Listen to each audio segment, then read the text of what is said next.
여러분, 한국 역사학기의 이병도라는 인물만큼 정말 극과 극의 평가를 받는 사람도 없을 겁니다. 한편에서는 존경받는 학계의 거두인데 다른 한편에서는 역사를 왜곡했다는 비판의 한가운데 서 있죠. 오늘 이 시간에는 어떻게 이 극단적인 두 얼굴이 한 사람에게 공존할 수 있었는지 그의 지적인 여정을 한번 따라가 보겠습니다. 네, 바로 이 문장이 모든 걸 말해주죠. 아니, 어떻게 한쪽에서는 과학적이고 객관적인 역사 연구의 상징이라고 존경을 받는데 다른 한쪽에서는 식민사학의 총수, 말 그대로 우리 역사를 망친 사람이라고 비난을 받을 수가 있을까요? 이건 그냥 학문적인 논쟁을 넘어서는 정말 우리 역사 인식의 근간을 다루는 문제거든요. 자, 화면을 한번 보실까요? 이 모순이 정말 한눈에 딱 들어오죠? 한국 근대사학의 아버지라는 엄청난 칭송과 식민사관의 주역이라는 뭐랄까 거의 낙인에 가까운 비판.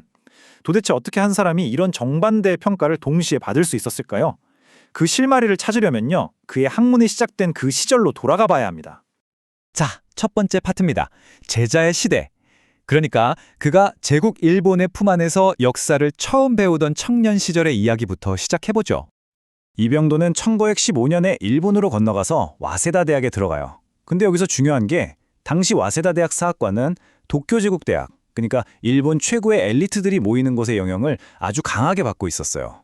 말 그대로 제국학문의 심장부에서 역사학의 기초를 배운 거죠. 그리고 바로 이 시기에 동아일보의 조선사 개강이라는 글을 연재하면서 학자로서 세상에 이름을 알리기 시작합니다. 자, 그럼 이때 이병도의 역사관은 어땠을까요? 이 지도를 보시면 알 수 있는데요.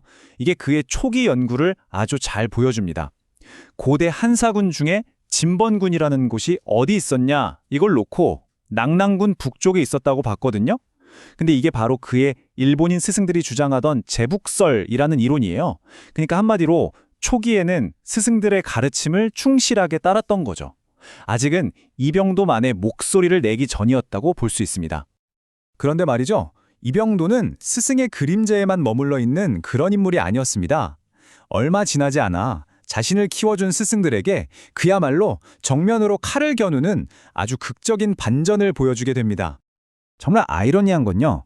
이 반전의 계기를 만들어준 곳이 바로 조선총독부 산하의 조선사 편수회였다는 사실입니다. 식민 통치를 위해 역사를 편찬하던 곳이었죠. 근데 이병도는 바로 이곳에서 이전에는 상상도 못할 만큼 방대한 양의 원본 사료들을 접하게 돼요. 이게 바로 스승들의 이론에 맞설 수 있는 뭐랄까 결정적인 무기가 된 셈이죠. 자, 그리고 이게 바로 그 지적반란의 결과물입니다. 한번 보세요. 아까 보셨던 초기 지도랑 비교하면 확 다르죠? 진번군이 낙랑군 북쪽에서 남쪽으로 위치가 완전히 바뀌어버렸습니다. 이건 그냥 제가 생각을 좀 바꿨습니다 정도가 아니에요. 스승들의 학설이 틀렸다고 정면으로 선언한 거나 마찬가지였습니다.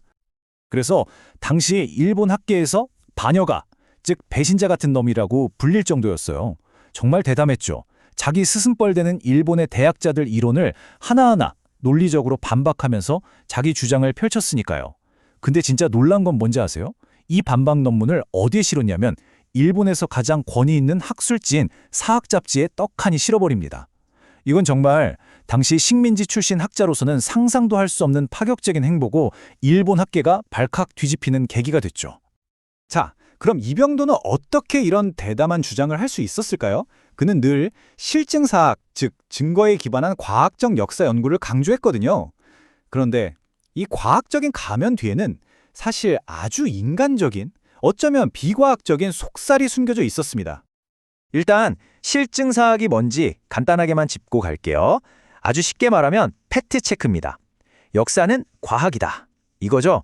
뭐 신화나 우리 민족이 위배했어 같은 감정적인 거 다 빼고 오직 문서나 유물 같은 검증 가능한 증거로만 이야기하자는 학문이에요. 이병도는 바로 이 실증사학의 가장 대표적인 인물로 꼽혔습니다. 그런데 말입니다. 이토록 과학을 부르짖던 그의 가장 중요한 발견 중 하나가 어디서 나왔는지 아세요? 바로 화장실에서요.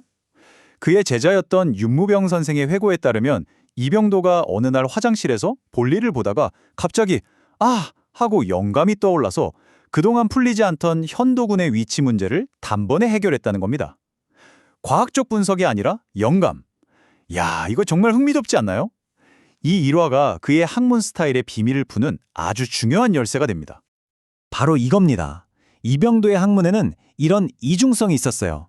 겉으로 드러나는 건 수많은 문헌을 분석하는 과학적인 과정이지만 그 모든 걸 시작하게 만든 첫 단추는 뭐였냐? 현도랑 환도라는 지명, 발음이 비슷하네?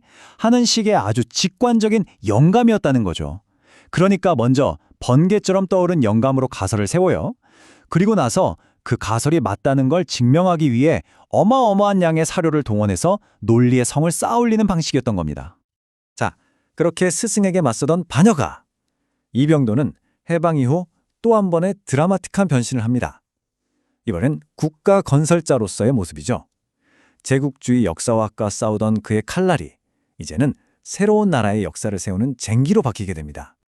해방된 대한민국에서 이병도의 위상은 거의 절대적이었습니다. 1951년 대한민국에서 최초로 문학박사 학위를 받은 사람이 바로 이병도예요. 대한민국 1호 박사라는 타이틀을 단 거죠. 자연스럽게 신생 국가의 역사학계를 이끌어가는 명실상부한 최고 권위자가 됩니다. 그의 글을 보면 이 변화가 아주 뚜렷하게 느껴져요. 식민지 시절에는 진봉구는 여기냐 저기냐 하면서 일본 학자들과 굉장히 세밀하고 건조한 학술 논쟁을 벌였거든요. 그런데 해방 이후의 글에서는 조선인의 민족의식은 아주 강렬했다 같은 이전에는 잘 쓰지 않던 표현들이 등장하기 시작합니다. 학술 논쟁의 전사에서 민족 서사를 쓰는 이야기꾼으로 톤이 바뀐 거죠. 결국 이렇게 된 겁니다. 식민지 시절에 일본 제국주의 역사관에 맞서 싸우기 위해 만들어낸 그의 연구 결과들이 이제는 대한민국이라는 새로운 국가의 공식 역사, 즉 정사의 뼈대가 된 거예요. 예를 들면 이전까지 중국의 지방 정권처럼 여겨지던 위만 조선을 우리 역사 안으로 끌어들인다거나 고대인들의 저항에서 강렬한 민족의식을 찾아내는 식으로요. 더 이상 일본 학자들과 피 튀기게 싸울 필요가 없어진 거죠. 대신 하나의 단단한 민족의 이야기를 만드는데 그의 학문이 쓰이기 시작합니다. 자, 여기까지가 이병도라는 거인의 복잡한 여정이었습니다. 그의 삶을 돌아보면 우리는 마지막 질문에 도달하게 됩니다. 역사가 정말 100% 객관적인 과학이라면 화장실에서 번뜩 떠오른 영감 혹은 새로운 나라를 위해 역사를 써야 한다는 그 뜨거운 열망 같은 것들은 도대체 어디에 두어야 할까요? 이병도라는 한 역사학자의 삶은 우리에게 이걸 보여주는 것 같아요. 역사라는 건 그냥 차가운 사실들의 나열이 아니라 한 인간의 치열한 고뇌와 직관, 그리고 그가 발딛고 서 있던 시대의 요구가 뒤섞여 만들어지는 아주 뜨거운 작업이라는 것을 말이죠.